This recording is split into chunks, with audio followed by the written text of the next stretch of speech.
Salut tout le monde, j'espère que vous allez bien. Bienvenue sur ma chaîne. Aujourd'hui, je suis très heureuse de pouvoir vous faire cette vidéo. Donc le thème, ça va être comment entretenir le couple, comment entretenir la flamme. Alors, moi, bien évidemment, j'ai pas la science infuse, je suis pas parfaite, aucun couple est parfait. Je vais un petit peu vous donner des conseils et des astuces qu'on m'a fait partager, que les anciens m'ont fait partager et que les gens me partagent au quotidien, des petits conseils pour entretenir le couple, pour que ça fonctionne, pour qu'il y ait cette petite étincelle, cette petite flamme qui s'entretient avec les années. Voilà. Donc déjà un couple, c'est comme dans tout, il faut l'entretenir. Un couple, c'est faire des efforts, faire des concessions, faire des sacrifices. C'est pas juste être amoureux, voilà. Être amoureux, c'est peut-être dès le début, au début, les premières années, mais après il faut l'entretenir. Il faut faire des concessions, il faut faire des sacrifices, il faut montrer à l'autre qu'on l'aime et vice versa. Un couple, vraiment, c'est un travail. C'est comme les enfants, c'est un travail. Ça s'entretient. Et moi, je trouvais que c'était super important de parler de ce sujet parce qu'on n'en parle pas assez du couple qu'il faut entretenir pour que ça fonctionne, etc. Après, bien évidemment, malheureusement, même quand on entretient le couple, parfois, ça peut se terminer mal par une séparation ou autre. Mais voilà, je vais parler en règle générale de comment faire pour entretenir cette petite flamme. En général, on dit que l'amour dure 3 ans. Alors en fait, quand on vous dit ça, je pense que c'est par rapport surtout au côté passionnel, le côté passionnel dans le couple. Quand on rencontre quelqu'un, le coup de foudre, la passion, etc. Je pense que ça dure à peu près 3 ans. Après, l'amour évolue, c'est-à-dire que ça devient différent. C'est-à-dire qu'après, ça se transforme un petit peu en affection. C'est la personne avec qui on partage notre vie. C'est la personne avec qui on a des enfants. Donc forcément, ça commence à évoluer, ça commence à changer. Après, c'est un autre type d'amour qui commence à arriver. Pour éviter que la routine s'installe, il y aura forcément une routine qui va s'installer à un moment donné, c'est logique. Parce que vous vivez tout le temps avec la même personne, vous la connaissez, vous connaissez ses habitudes de vie, etc. Il y aura forcément une routine qui va s'installer. Mais pour apporter un petit peu d'étincelle et de piment, pour que le couple, comment dire, y vive, il faut faire des petites choses, il faut faire des petits sacrifices pour qu'il y ait toujours un petit peu cette petite flamme.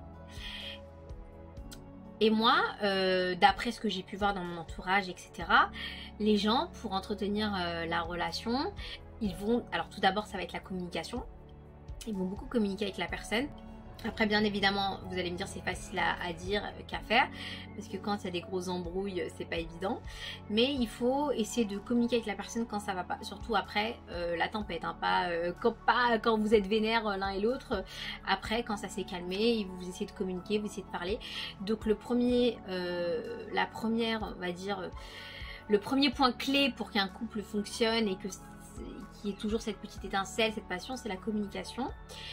La deuxième chose, c'est de ne pas s'oublier en couple, c'est-à-dire de ne pas se laisser aller, de toujours prendre soin de soi et de toujours faire attention à l'autre. Par exemple, quand l'autre fait un effort, lui dire « Ah, c'est bien, t'as fait un effort, tu t'es coupé les cheveux, t'as rasé la barbe ou t'as bien taillé ta barbe », enfin des petits détails comme ça qui font que vous allez montrer à la personne que vous faites toujours un petit peu attention à l'autre. C'est des petits détails comme ça.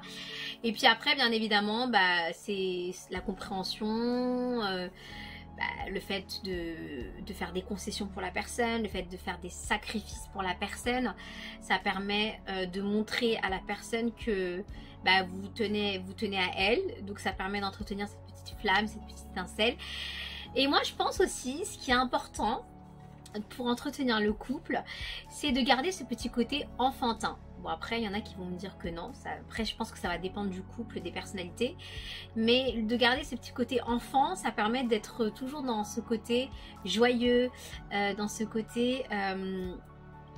comment vous expliquer? Dans ce côté un petit peu enfance. Et pas d'être juste... même, par exemple, même à 60 ans, je trouve que c'est important de garder ce petit côté enfant, ce côté taquin...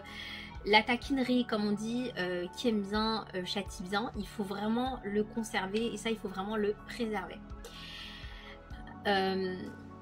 Et ensuite, quand vous avez des enfants, ça devient encore plus compliqué de préserver le couple, ça devient encore plus compliqué d'entretenir cette passion, cette flamme, parce que forcément il y a les enfants qui arrivent, il y a la fatigue qui s'installe, il y a des nouveaux des nouveaux êtres à la maison, donc on va passer plus de temps avec les enfants, peut-être moins avec le mari, etc. Donc quand vous avez les enfants, moi je pense que c'est très très important, que ce soit pour l'homme ou la femme, de ne pas négliger son ou sa partenaire. Et on dit on dit souvent que les femmes ont tendance à, entre guillemets, négliger, oublier leur mari après quand ils ont leurs enfants. Et ça, c'est très mauvais. Bien évidemment, vous allez vous consacrer entièrement à votre enfant, c'est logique, parce que vous êtes la maman, parce que le bébé a besoin de vous. Mais il ne faut pas oublier son partenaire, il ne faut pas oublier son mari, parce qu'en fait, il va se sentir délaissé. Et il va penser que ouais, ça y est, l'enfant il l'a remplacé. L'enfant ne l'a pas remplacé, l'enfant est venu s'ajouter en plus dans votre relation amoureuse, en fait, dans votre relation de couple. Mais il l'a pas évincé. Et on a souvent tendance, nous les femmes, à mettre tout sur l'enfant et ne pas donner assez au mari, donc du coup ils se sentent délaissés, etc. Et ça, il faut éviter de le faire. Il faut essayer un petit peu de partager entre les deux, de jongler. Oui, la vie c'est ça, c'est pas évident, il faut toujours jongler, mais c'est comme ça, il faut savoir jongler. Et moi je trouve que surtout quand on a des enfants, quand on n'a pas d'enfants, c'est plutôt facile de prendre du temps pour le couple. Vous vivez ensemble, vous faites une sortie, etc. C'est du temps pour le couple. Quand on a des enfants, c'est plus compliqué, bien évidemment, à sortir et à avoir du temps en couple, parce qu'il y a des bébés, il y a des enfants, il faut les garder, nanani, il n'y a pas le temps, le travail, etc., etc. Et ça, je trouve que c'est très important de le faire de temps en temps, quand vous le pouvez, vraiment de prendre du temps que avec votre mari, que avec votre femme, de passer ce moment ensemble que à deux sans les enfants. Ça vous permet de vous ressourcer, de vous retrouver, de parler ensemble sans cris, sans pleurs, sans crise, sans quoi que ce soit. Je veux ça, je veux ci, maman.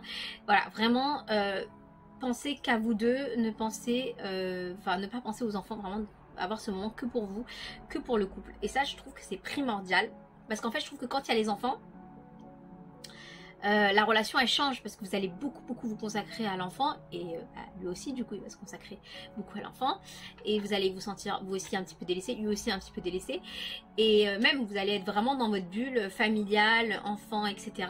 Mais sauf que on s'en rend pas compte, mais les enfants on les fait, mais au début il y avait le couple qui existait, et ce couple après il se détruit si jamais vous prenez pas du temps pour ce couple. Il s'éloigne, les deux s'éloignent de plus en plus, parce qu'il n'y a pas de communication, il n'y a pas de temps à deux, ils essaient pas de communiquer, ils essaient pas de partager des moments ensemble, et ça c'est vraiment important. Du coup, que ce soit dans les deux cas, je parle pas que pour la femme, oui c'est que à la femme de le faire, je parle aussi pour les hommes. C'est important d'avoir ce moment à deux, ne serait-ce qu'un simple repas par exemple, c'est pas obligé d'aller à l'extérieur, nanana, mais ne serait-ce que par exemple quand les enfants sont pas là, je sais pas, quand ils sont à l'école ou quand ils sont chez la nounou, ou bien quand ils dorment, vous avez ce moment à deux, vous êtes que tous les deux, vous mangez ensemble, vous partagez le repas ensemble, vous regardez la télé ensemble, vous faites un film ensemble, vraiment vous êtes que tous les deux, vous n'êtes pas dérangés, et ça fait du bien, ça va vous faire du bien à vous, ça va vous faire du bien à l'autre.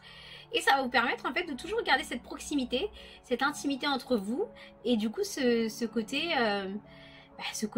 attentionné, ce côté amoureux, le fait d'avoir ces moments à deux, ça va vraiment vous permettre de... Après vous n'êtes pas obligé de le faire tous les jours, vous n'êtes pas obligé de le faire tous les jours, parce que peut-être que vous aimez bien aussi les moments en famille, avec les enfants, etc.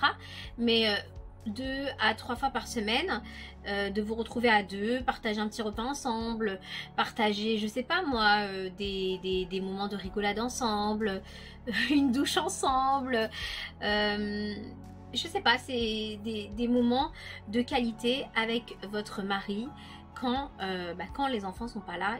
Moi je suis pas psychologue, je sais pas, mais ce que moi j'ai appris avec les autres et avec les plus grands.